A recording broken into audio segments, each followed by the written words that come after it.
안녕하세요. 이번 영상에서는 단차가 있는 부재를 어떻게 배근하는지 살펴보겠습니다. 시청자분께서 옹벽을 사이에 두고 양쪽에 두께가 다른 슬래브가 있으면 어떻게 배근해야 하는지 질문을 올려주셨기 때문에 이 영상을 만들게 되었습니다. 단차가 있는 배근 방법은 그렇게 복잡하지는 않습니다. 대부분의 부재는 동일한 형태가 반복되는 식으로 연속해서 배치하게 되는데요. 기둥이나 벽체 같은 수직 부재는 아래층에서 위층으로 이어지고 보나 슬래브 같은 수평 부재는 경관, 즉 스팬을 따라서 연속해서 이어지는 식으로 배치하게 됩니다. 그런데 어떤 부재든 크기가 줄어들거나 위치가 조금 변할 수도 있기 때문에 단차가 발생하기도 합니다. 기둥은 아래층의 기둥보다 위층의 기둥의 단면이 줄어드는 경우가 있고 보나 슬래브는 두께가 줄어들거나 단차가 생기는 경우가 있습니다. 그래서 이번 영상에서는 이렇게 단차가 발생하는 경우에 어떻게 배근하는지 살펴볼 텐데요. 우선 대표적인 수직 부재인 기둥에서 크기가 달라지는 경우를 살펴보고, 두 번째로 수평 부재인 슬래브에서 단차가 발생하는 경우 어떻게 배근하는지 살펴보겠습니다. 자, 먼저 기둥입니다. 기둥은 아래층에서 위층으로 연속해서 배치하는데요. 아래층의 기둥보다 위층의 기둥 단면이 줄어드는 경우가 있습니다. 상부에서 전달되는 하중은 아래로 내려갈수록 누적이 되기 때문에 상부 기둥이 부담해야 하는 하중이 이제 많이 줄어들게 되면 기둥 폭이 줄어들 수 있겠죠. 물론 매번 기둥 크기를 하중에 따라서 바꾸면 거푸집 공사가 복잡해지기 때문에 시공성을 감안해서 기둥의 크기가 결정됩니다. 상하 기둥의 폭이 달라지는 경우에 이런 경우 이렇게 구부려서 배치할 수 있습니다. 이렇게 구부리는 철근을 옵셋 굽힘 철근이라고 구조설계 기준에서는 말하는데요. 그런데 기둥의 경우에 상하 기둥의 외곽면 치수의 차이가 75mm 이하일 경우에만 이렇게 구부려서 시공하도록 제한하고 있습니다. 물론 기둥의 주근이 두껍기 때문에 구부리는 것은 쉬운 건 아닌데요. 이때 구부리는 기울기는 반드시 6분의 1 이하가 되어야만 합니다. 그리고 이렇게 굽혀진 부분이 이제 펴지려고 하는 경향이 있기 때문에 펴지지 않도록 보강을 해야 됩니다. 그래서 보통 띠철근을 사용해서 보강을 하는데, 이 경우에는 띠철근이 굽힘점으로부터 150mm 이내에 위치하도록 보강해서 배치하도록 규정을 하고 있습니다. 근데 단면의 크기가 75mm 이상 차이가 난다면 구부려서 잊지 말라고 규정을 하고 있습니다. 하부 기둥의 주근은 표준 갈고리를 설치해서 이렇게 정착을 해야만 하고, 상부 기둥의 주근은 다우월 철근, 즉 연결 철근을 미리 심어두는데, 이 다우월 철근은 인장 2형 철근의 정착 길이만큼 정착을 해야 하고요. 위로 뽑아 올리는 길이는 B급 인장 철근의 이음 길이만큼 내밀어서 상부 주근이 나중에 하나로 연결될 수 있도록 배치해야만 됩니다.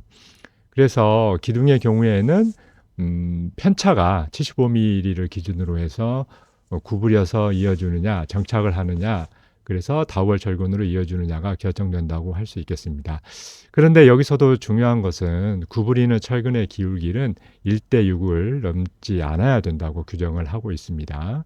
1대 6을 넘어서 급하게 구부리면 철근이 다시 펴지려고 하는 복원력이 크게 작용한다고 이해하시면 될 것 같습니다. 자, 그럼 두 번째로 슬래브의 단차 보강을 살펴보겠습니다.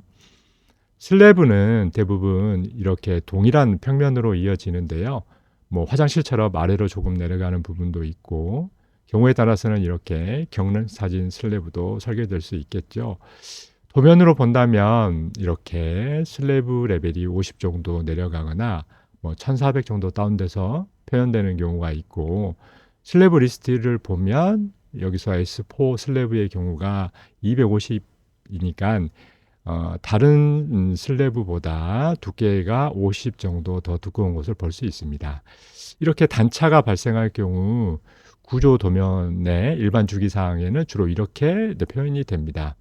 먼저 편차가 작은 경우에는 구부려서 배치할 수 있는데, 이 경우에도 기둥과 마찬가지로 철근의 기울기가 6대 1을 넘지 않아야만 됩니다. 옹벽의 두께가 단차의 6배 이상이 되어야만 하니까 옹벽의 두께가 200이라고 하면 이걸 6으로 나누었을 때 대략 33 정도가 나옵니다. 그러니까 단차가 30mm 정도 이하가 될 때만 이렇게 구부려서 배치하라는 얘기가 되고요. 만약에 철근의 기울기가 1대 6을 넘게 된다면 구부렸을 때 펴주려고 하는 복원력이 발생하기 때문에 이렇게 표준 갈고리를 만들어서 정착을 하고 단차가 있는 부분의 철근은 인장 철근의 정착 길이만큼 정착을 한 후에 배치하도록 규정을 하고 있습니다. 자, 근데 이제 만일 옹벽과 같은 지지체가 없는 상태에서 슬라브의 단차를 만든다고 하면 어떻게 해야 될까요? 이 경우 기술사회에서 발간하는 철근 배근 상세를 기준으로 말씀을 드리겠습니다. 이 경우에 기둥에서 규정하고 있는 옵셋 굽힘 철근 규정을 슬래브에도 적용할 수 있을 것 같은데요. 이렇게 두께가 T인 슬라브가 있고 단차가 있다고 했을 때 이 단차가 75mm 이하이거나 슬래브 두께의 4분의 1 이하일 경우에는 이렇게 철근을 구부려서 배치할 수 있습니다. 다만 단차가 있는 부위의 폭은 슬라브 두께의 1.5배가 되도록 해야 됩니다. 두 번째입니다. 이번에는 단차가 좀 더 크기는 한데 슬래브 두께보다 작고 그리고 150mm 이하인 경우입니다. 이 경우에는 이렇게 90도 표준 갈고리를 만들어서 정착을 해야 되고요. 이렇게 90도 표준 갈고리가 구부러진 부위에는 13mm 이상이거나 주근의 두께 이상인 철근을 하나 배치해야 됩니다. 그리고 아래쪽에 직선으로 연장이 가능한 철근은 B급 인장 철근의 이임 길이만큼 이어서 겹쳐질 수 있도록 배치해야 됩니다. 아래쪽도 똑같은 방식으로 배치하면 되겠죠. 세 번째입니다. 이번에는 단차가 조금 더 커져서 많이 큰데 단차가 슬래브 두께보다 더 크고 슬래브 두께의 2배 이하인 경우입니다. 만약 단차가 슬래브 두께의 2배를 초과하게 된다면 구조기술사의 검토를 받도록 하고 있고요. 단차가 이렇게 슬라브 두께의 2배 이하인 경우에는 단차 부위에 보를 만들어서 보강하는 개념으로 배치를 해야 됩니다. 이 보의 상하 주근으로는 D13mm 이상이거나 주근 이상의 두께가 돼야 되고요. 이 철근을 스터럽으로 감싸는 방식으로 보처럼 배치해야 됩니다. 그리고 나서 이렇게 90도 표준 갈고리를 갖는 인장 이형 철근의 정착 길이만큼 정착하는 방식으로 배치를 합니다. 그리고 이것의 직각인 방향의 철근의 배치 간격이 S라고 하면 단차가 있는 부위에서 맨 처음 배치하는 철근은 S의 2분의 1 위치에서 처음 배치해야만 됩니다. 아래쪽 철근도 똑같이 배치하면 될 것 같습니다. 자, 지금까지 기둥과 슬래브에 단차가 있을 때 철근을 어떻게 배치해야 되는지 살펴보았습니다. 감사합니다.